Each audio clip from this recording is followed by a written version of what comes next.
Hello and welcome to the shed. In today's video we're going to be comparing the differences between the Stanley Bailey pattern that a lot of you are familiar with and the Bedrock pattern that some of you will be familiar with too. Hope you enjoy. In 1898 the Stanley Bailey pattern had been selling well and had cutting edge technology for its time, but new technology came out, new machining techniques, and Stanley decided that they wanted to reinvent the wheel and release their premium hand plane, being the Bedrock system. Now this one was made through till 1943, where the production stopped of the Stanley ones, and in 1981 Lee Nielsen decided to use the Bedrock pattern and start creating their premium hand planes, with the idea that it was available to the masses, which has kind of changed over time. And then in 2000 we had the Clifton that used the same Bedrock pattern, and now we've got other ones like the Luban one that I have here today and other various makers that are following that same Bedrock pattern. So let's jump in here and we'll look at how, just by sighting it, you can tell the difference, and then we'll dive a little deeper inside the hand plane and show you where the real differences are and what makes it so popular these days. So at a quick glance we can see that the Bailey style has this rounded top on the side, and when it came to the Bedrock they decided to cut that off and have this flat top here. Now to my knowledge that was so anyone could determine that this was a Bedrock at a distance. I'm not quite sure if that is true, but to me that's how I spot them, and I've not seen any standard Bailey pattern that has that cut off top. Now correct me if I'm wrong, because obviously I've not seen every single maker out there, and some of these off makers using the Bailey pattern might have done this, but to my knowledge it's not the case, so do correct me if I'm wrong in this case.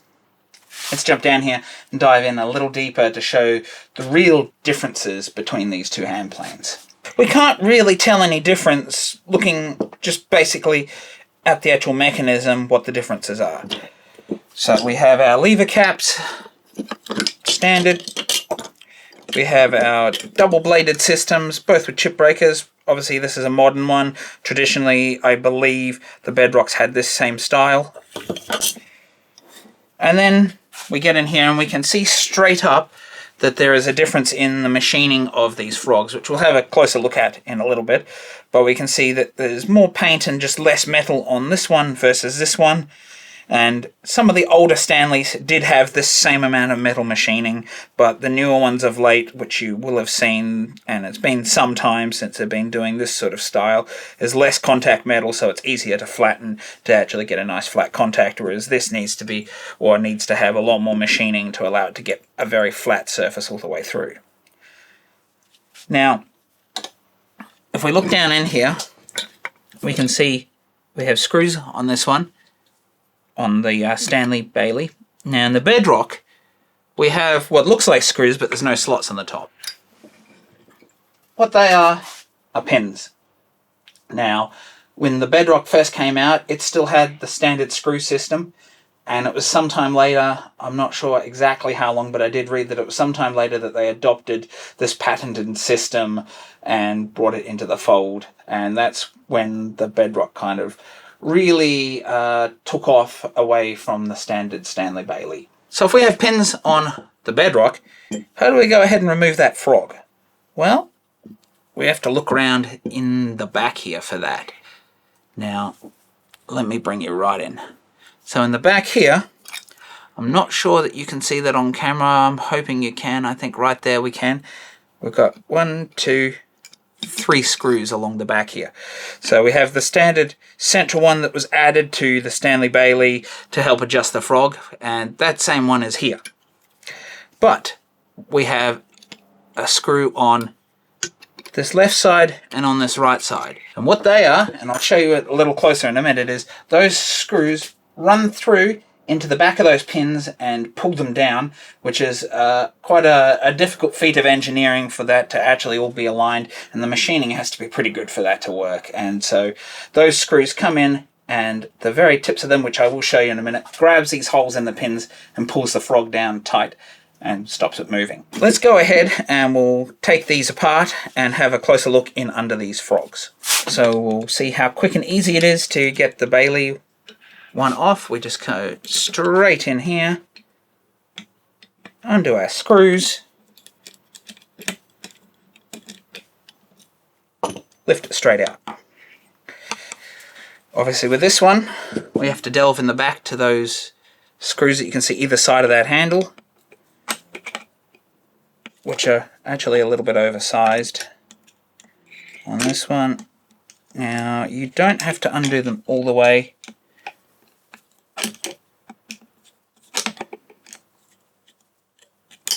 To actually get that to come off, and I think I've loosened that enough. This is the pin that I was telling you about. You can see that it's clearly got a conical shape, and at the end of the screw that runs in here has been rounded off, and we can see that that perfectly, and because it's a sort of different shape, it sort of sits in here, and as it's done up, it can put force downwards into here, and it pulls the frog in.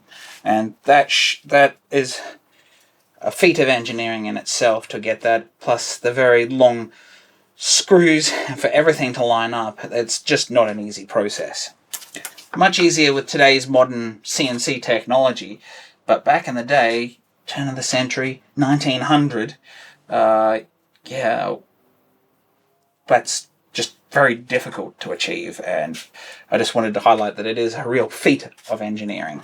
You can see down inside these hand planes a difference. We've got this huge piece of metal that is obviously in the casting. You can see that it's had CNC machining done to flatten it. Back in the day, I'm not so sure whether that would have been done by hand or file, but yes, it would have been a feat of engineering to get that much metal flat, especially down inside a hand plane like this. And we can see on the Stanley Bailey there is way less metal. It's got this little shape here to give it a little bit of a strength where the screws go, which you can see just here. And this particular one, being a much newer one, has way less metal here on those mating surfaces as the old ones did. But this is what you're going to be dealing with in the very brand new ones that have got plastic handles. And that's why a lot of people talk about buying the older style, the vintage styles, the 1950s or pre-war ones, where they had much better metal contact and just of a higher quality, less slop and all the work, and that's why you hear people talking about that. Anyway, back here. So we can see, in terms of this big flat area here, we have these two holes that are machined in, and that is where the pin drops in from the frog, and you can see there's practically no slop in that. That is a very, very tight fit, because you want that to be nice and tight. And so those pins drop down in the hole, the screw comes in from the back, grabs it, and snugs it all down. So the reason we can adjust this while it's in place, because we can undo those pins, we have this little piece here, which connects in on that middle screw there, and that allows you to control the frog forward and backwards using that screw. It wasn't always commonplace on the Bailey, or the Stanley Bailey that we have here, but we have that same system is here, except we have the screws down on the top, which means that you have to take the whole thing apart if you want to adjust your frog. And hence, open or close the mouth, depending on what you're doing with your hand plane. Now, if you've got multiple hand planes, like I do today, most people back in the day wouldn't. They would have only had a few hand planes, some wooden hand planes, maybe only a few metal hand planes, maybe just one complete set. So they wouldn't have as much flexibility to have planes set differently in the Stanley Bailey pattern. So it's important that you were able to adjust it, and that's what Stanley was targeting with this premium hand plane. Yes, it was a little bit easier to put the frog in and out of the Stanley Bailey, but once you get used to this system, it's actually not as difficult as it may first seem. So let's put it in here, and I'll show you how we can adjust this.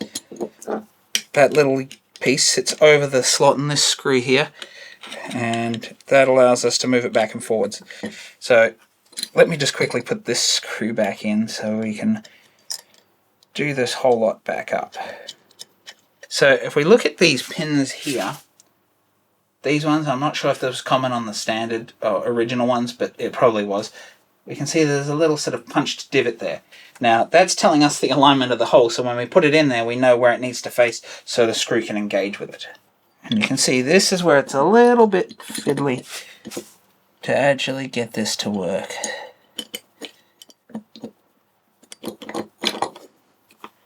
So we've got to get both pins down in here. I don't recommend doing up one and then the other. I recommend getting them both in there first. See, this one's dropped down, this one's a little stuck. There we go, it's pushed. It's still not pushed right down. Oh, it's because the end of the screw is sticking into the hole a little bit. Okay, so what we need to do is point that little piece with the dot towards our screws. So you can see just here that little dot. Here and here. So now I'm actually just going to hold that first pin and I'm going to do the screw up from the back.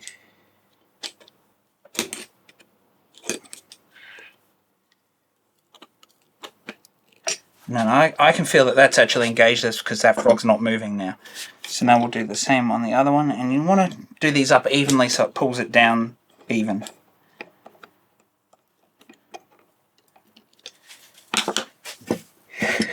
And there, we've got that nice and fixed in and it's nice and tight. Pretty easy, pretty simple, pretty quick once you know what you're doing. But definitely a little more fiddly. So if we go back to Stanley Bailey here, line it up with the hole, and to stop these falling over, you just want to start each screw like so. Do the same on this side.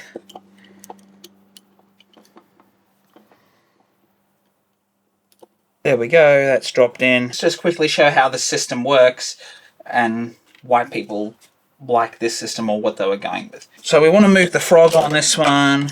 Let's undo that one. Let's loosen this screw. And then we're going to go on the back. And we just got to get that to stay square. Hold it back in place. Do our screws back up. And we've got to put our blade back in. Alright, we've got our blade back in there. Now, we've got to go, we've got to adjust our blade, square it up. Alright, we're done.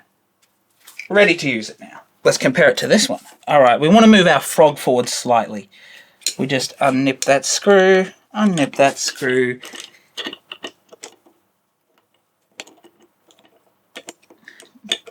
move that forward the way we want, nip that screw back up. Done. We can go straight to work. So you can see it's a lot quicker, there's a lot less fuss, and you don't have to worry about moving your blade and sorting all of that out. Now, how often you would use something like that in woodworking? I never, for me, personally. I never really change where the frog is. Partially because I've got a lot of plans. If I want some set smaller, I'll set them up that way initially, but I'm not really changing the frog on the fly, and I'm not so sure that many people ever do use it for that purpose. So there's one other thing that you need to be aware between these two, and because there's a lot more steel in that casting, it's a lot heavier. So let's just quickly compare these two, and I'll grab another couple of other hand planes just so we can compare the weight of this number 4 in the Bedrock versus a couple of different Bailey patterns. So what I've got here to compare with my number 4 Luban Bedrock is brand new Stanley Bailey, a 1910s number 4 Stanley Bailey, a 1970s, I think this one is, 4.5 Stanley Bailey, and a 1870s number 5. So let's jump in here and we'll compare the differences in weights on this set of scales. We have the Bedrock coming in at 2,244 grams.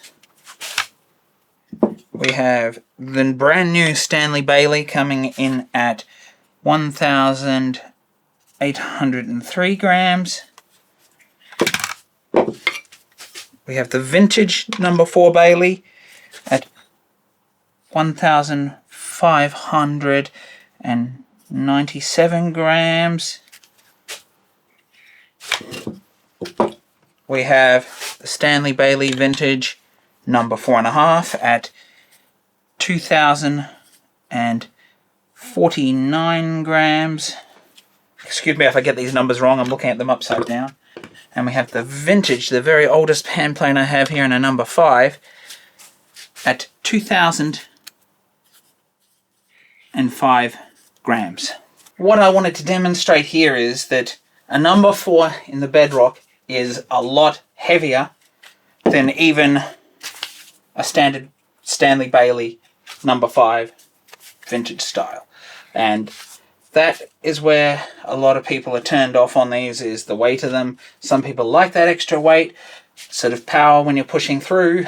Some people do not like it, especially if you're working up in the air and end grain and things like that. Some people might not like that extra weight. So that is another big factor when it comes to the Stanley Bailey and the Bedrocks. And you can imagine how much heavier a number 5 in this is, or a 4.5, 5.5, 6, 7, 8. They're going to be a lot heavier just because of that extra machining steel. So there you have it, folks. That's the differences between the Stanley Bailey and the Bedrock, and the differences between what Stanley called their standard and their premium hand plane. Now personally, I don't really understand the hype around the Bedrock hand plane. I don't believe that there's really any less chatter, which is what some people say. The extra weight, the extra machining means that this runs through the timber better than a Stanley Bailey pattern, which in my experience is not the case. If you'd like me to do a little bit more of a deep dive into comparing them and using them in various situations and let you know what I think the differences are between them, do let me know down below. So there you have it, folks. I think it shows that because the Bailey has continued to be produced and the Bedrock stopped, that the popularity of the standard Stanley Bailey was probably a little bit higher and more than the premium style, although they were still made for quite some time, so it's really up to you. And in terms of what's available out there in terms of vintage planes, at least here in Australia, I can't really find any Bedrock hand planes, because there just weren't as many of them out there. There just wasn't as many made. So I would say that the popularity, even back in the day, was way less with the premium Bedrock versus the Bailey. But you can see the differences there, and now you know what the differences are, and if you want to pick up a Bedrock versus a standard Stanley Bailey, now you know what you're looking for. If you like this video, please do like and subscribe down below. While you're down there, do sound off in the comments. What's your opinion on Bedrock versus Bailey? Do you like the Bedrock? Do you prefer the Bailey? What are your thoughts? I'm eager to hear, and I think it'll be a great conversation, so do chime in down below. And if you want to see another great video such as the one you've seen here today, do check out the 2 videos on the screen here. One where I set up the brand new Stanley Bailey, and one where I set up the new Luban Bedrock.